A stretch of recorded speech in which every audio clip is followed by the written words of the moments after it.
그가 그의 모든 소유를 이끌고 강을 건너 길르앗 산을 향하여 도망한지 3일 만에 야곱이 도망한 것이 라반에게 들린지라.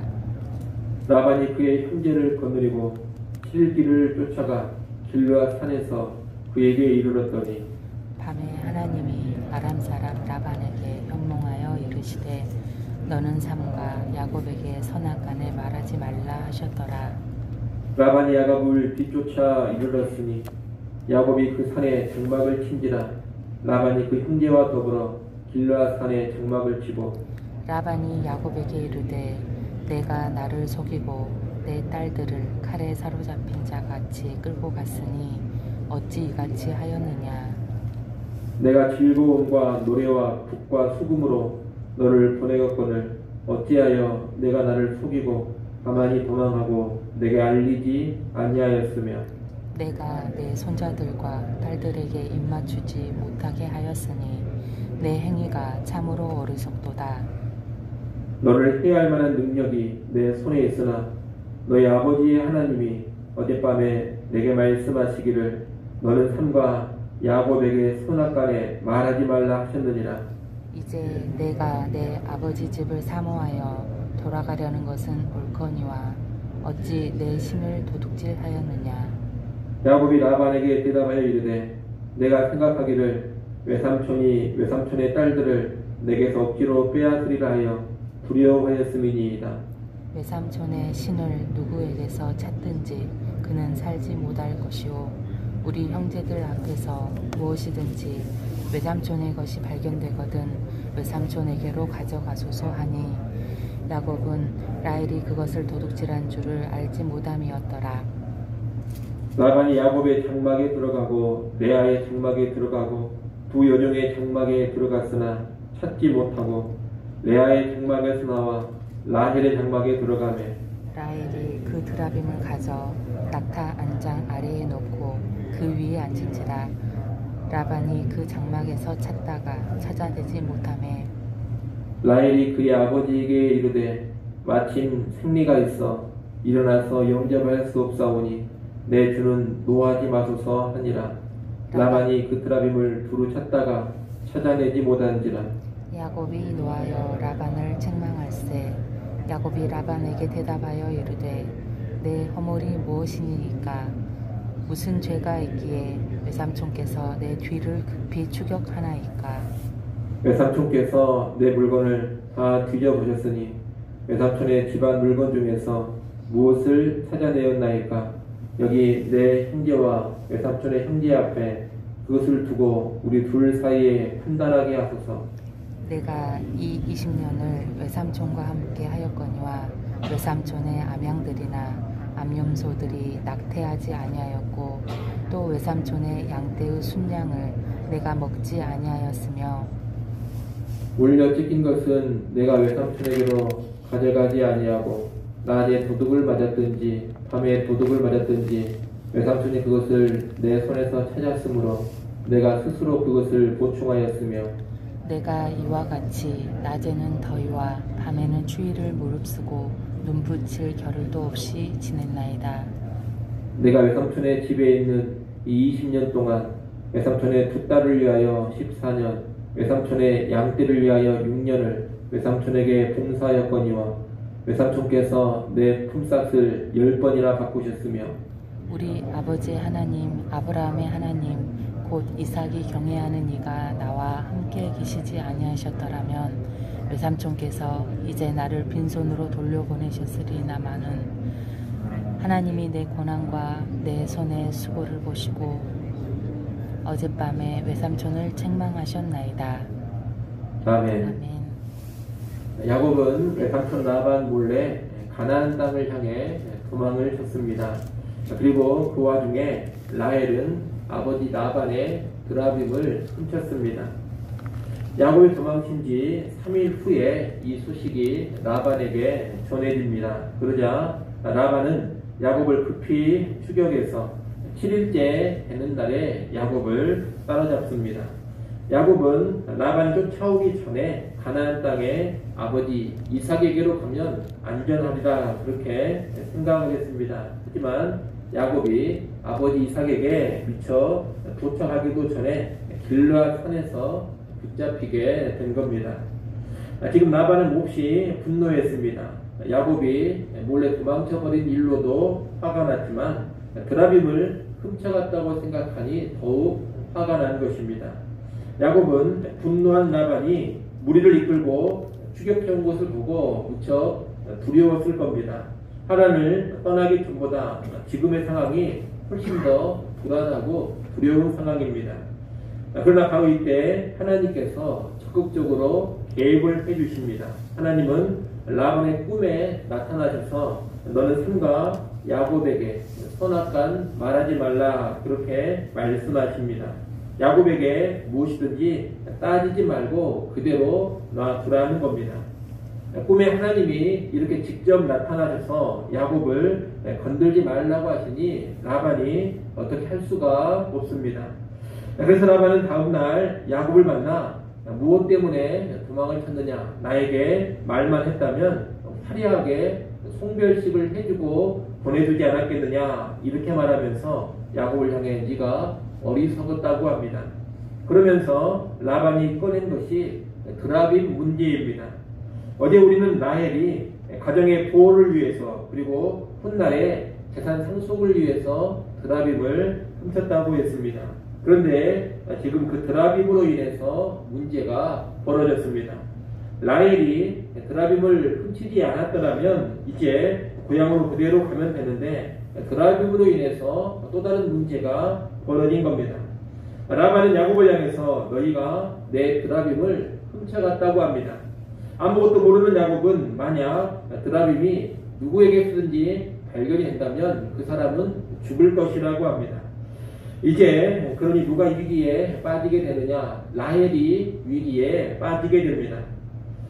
여러분, 라헬은 드라빔을 가지고 있으면 자기가 안전을 보장받을 수 있으리라 그렇게 생각을 했습니다. 안전을 보장받기 위해서 수호신인 드라빔 우상을 훔쳤는데 지금 이 드라빔 때문에 라헬은 목숨을 잃을지도 모르는 그런 위기에 떨어진 겁니다. 지금 하나님께서는 적극적으로 개입을 하시면서 라반의 꿈에 나타나 주시기까지 하면서 야곱의 기반을 철저히 지켜주고 계십니다. 그러나 우상인 드라빔은 라헬의 생명을 위협하고 있습니다. 우리는 이것을 보면서 우상의 허무함을 잘 알아야 합니다. 언제나 우상이라는 것이 이런 겁니다. 사람들은 삶의 안정과 보호를 위해서 이런저런 우상을 붙잡고 섬깁니다. 하지만 결국에는 그 우상으로 인해서 위기를 만나고 우상으로 인하여서 파멸에 이르고 마는 겁니다. 라반은 이제 한 사람 한 사람 수색을 하기 시작합니다. 그리고 라헬의 장막에도 들어옵니다. 라헬은 이 위기를 어떻게 넘겼느냐? 자신이 앉는 낙타 안장 아래에 드라빔을 놓고 그 위에 앉았습니다. 그리고 아버지 라반이 장막 안에 들어오니 생리가 있어서 일어날 수 없다고 합니다.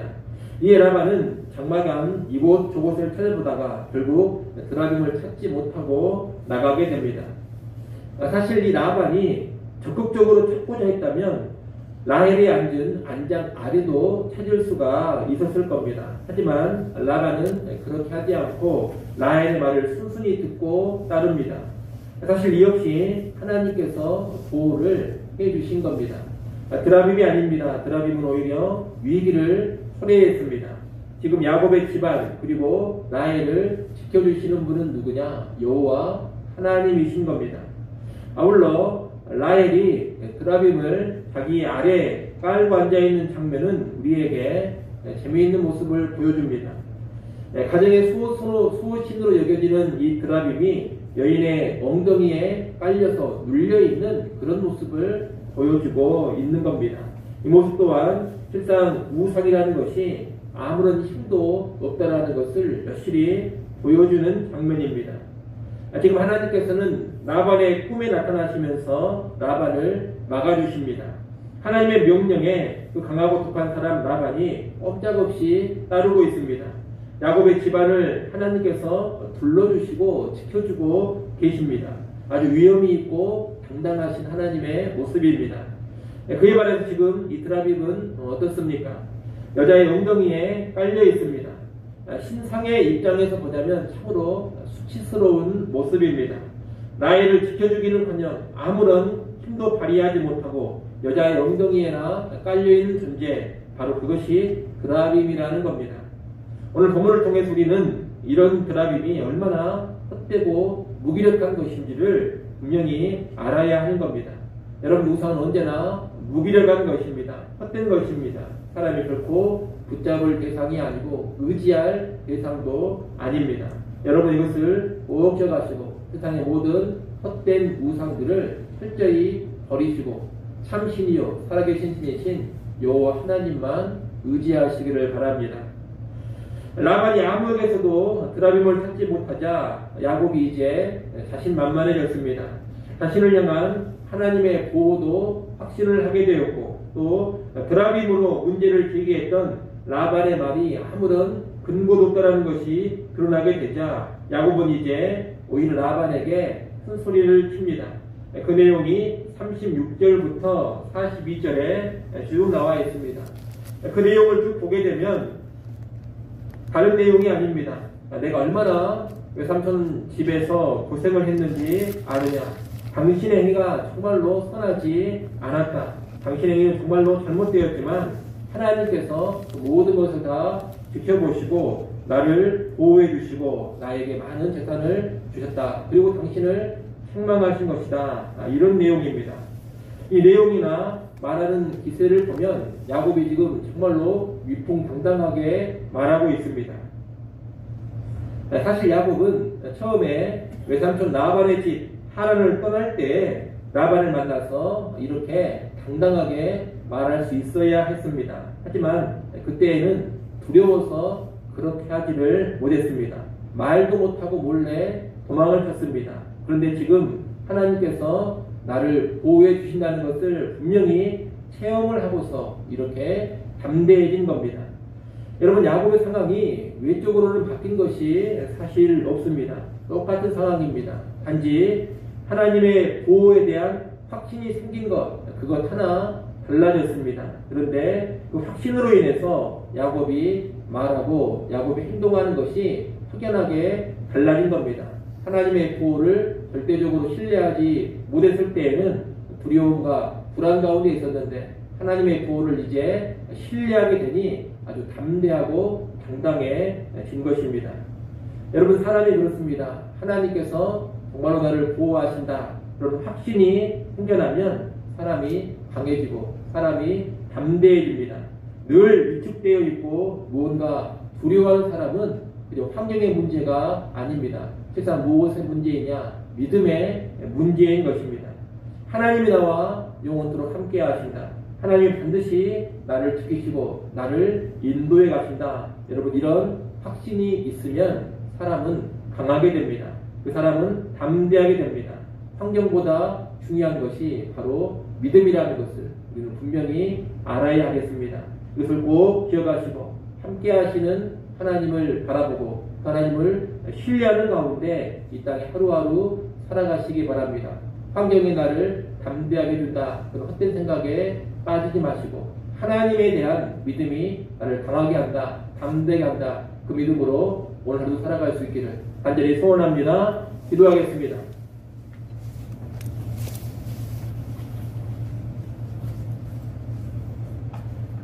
하나님 아버지, 헛된 우상 의지하지 않게 하시고 살아계신 하나님을 전적으로 의지하며 살아가게 하여 주시옵소서. 또한 하나님을 향한 믿음을 강하게 갖게 하시고 그 믿음으로 인하여서 이 땅을 담대하게 살아가게 하여 주시옵소서. 환경 보지 않게 하시고 하나님 보게 하시고 환경을 의지하지 않게 하시고 살아계시고 나를 지키시고 함께 하시는 그 하나님 의지하며 담대하게 살아가게 하여 주시옵소서. 하나님, 이 시간도 또 기도할 수 해주셔서 감사합니다.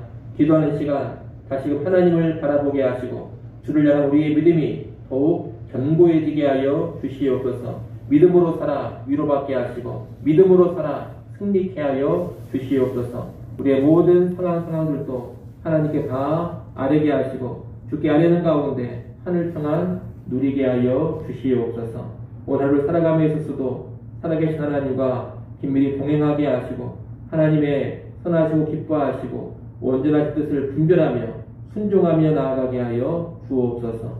예수님의 이름으로 기도드리옵나이다. 아멘.